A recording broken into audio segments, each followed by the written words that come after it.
대구 경북 브리핑입니다. 연일 이어지고 있는 폭염으로 경북도 내 가축 9천여 마리가 폐사했습니다. 경상북도는 지난달 26일부터 3일까지 도내 닭, 돼지 농가 40여 곳에서 닭 8,800여 마리, 돼지 400마리 정도가 폐사했다고 밝혔습니다. 도는 폭염 피해를 줄이기 위해 가축 폭염 관리팀을 구성하는 등 비상체제로 전환하고 도내 폭염 상황을 상시 점검하고 있습니다. 한편 가축 피해를 줄이기 위해서는 축사 지붕에 물을 뿌리거나 안개 분무 시설, 송풍 팬을 가동해 온도를 낮추고 신선한 물과 비타민, 미네랄 등을 공급해야 합니다.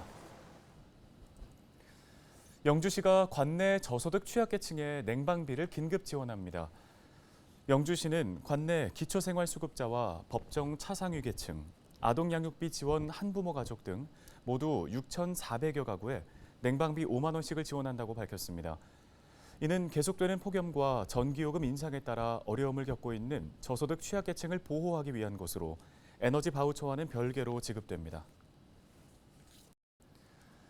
여름 휴가철을 맞아 캠핑 떠나는 분들 많습니다. 그런데 금지된 구역에서 무단으로 캠핑을 하거나 텐트를 오랜 기간 방치해두는 이른바 알박기 텐트도 늘고 있는데요.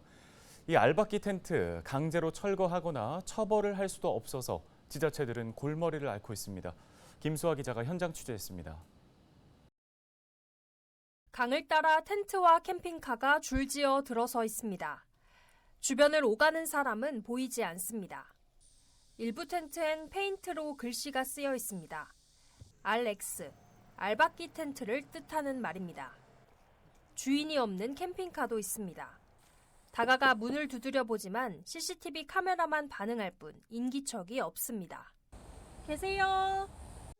몇 년째 방치된 텐트도 있습니다. 하늘 수가 있는데 한 번도 잘 없었어요.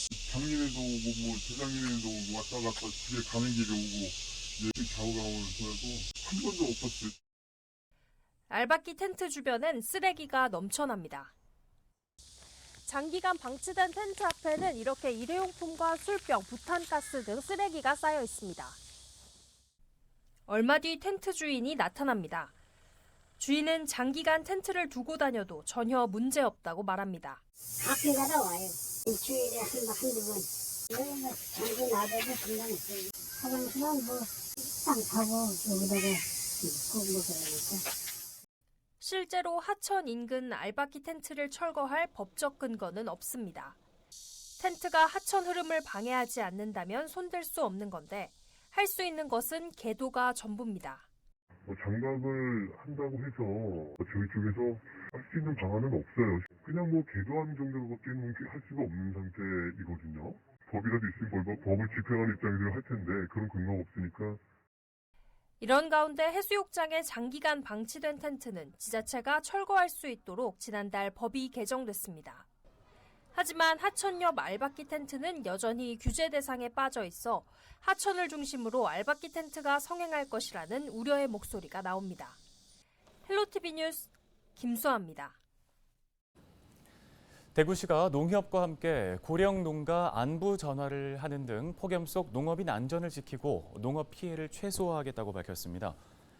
지금까지는 농업기술센터와 군을 통해 폭염 대응 요령을 농민들에게 문자 메시지로 발송하거나 마을 방송을 통해 홍보해왔지만 앞으로는 농협의 농업인 행복콜센터 전화 알림 서비스와 고령 농가 안부 전화를 통해 주 2회 1,200건으로 확대해 나갈 계획입니다.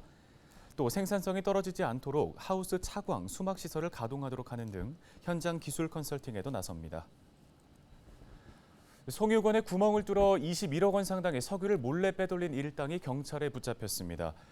경북경찰청은 송유관 석유 전문 절도범과 작물업자 등 피의자 8명을 송유관 안전관리법 위반으로 검거하고 그중 5명을 구속 송치했습니다. 이들은 지난해 7월부터 올해 4월까지 경북 소재 주유소의 유류 조정소를 빌려 이곳에서 약 300m 떨어진 국도변 지하에 매설된 송유관에 구멍을 뚫고 고압 호스를 연결해 석유 121만 리터를 빼낸 것으로 드러났습니다. 지금까지 대구 경북 브리핑이었습니다.